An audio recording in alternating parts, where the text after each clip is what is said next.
Allahumma salli ala Muhammad wa ali Muhammad. Ma foli b'a ye abonné o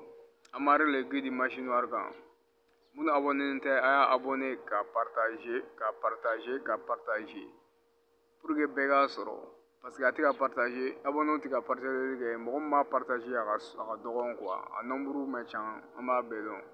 wala a b'a partager quoi wala an bɛna yiriw de ta sisan don o don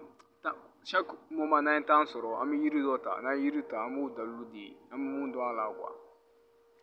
bi an b'a fɔlɔ bon persil de la persil mun bɛ dan nɔgɔ baarakɛlaw bolo persil voilà ale ye planti mun ye a ye yiri mun don yiri cɛman don yiri cɛman bɛ yiri musoman bɛ yiri cɛman don fiɲɛ yiri mun don fiɲɛ don a ka élément ye air de fiɲɛ et puis encore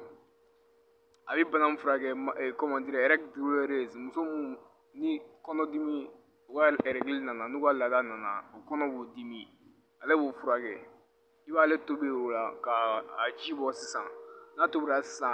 a ti san i bɛ to k'o de kɛ fɛn na verre la ka to k'o min sɔgɔma wula ainsi de suite a bɛ règle douloureuse ban sisan kɔ ni sa ye mɔgɔ kin ou bien scorpion bon persil i b'a susu ka a fɛn jiman da la a b'a baga ban pewu persil b'o kɛ parce que yiri mun don bon a dalilu dɔnnen tɛ kosɛbɛ quoi bon an bɛna na ni yiriw dalilu ye dɔɔni an bɛ deli ka mun mɛn a tulo la quoi wala a b'a abonné ka partager bon persil bɛ fɛn caman kɛ a bɛ bana caman furakɛ mun ni nin tɛ kelen ye mais nin ye an b'a dan yan fɔlɔ an bɛ tila ka yiri wɛrɛw ta semaine wɛrɛw la k'o di aw ma aujourd'hui c'est le 11 novembre 2022 n ka foli b'a ye abonné a aimé ka partager a kana ɲinɛ partager li kɔ pour que bɛɛ k'a sɔrɔ n ka foli b'a ye amadu le guide machine kan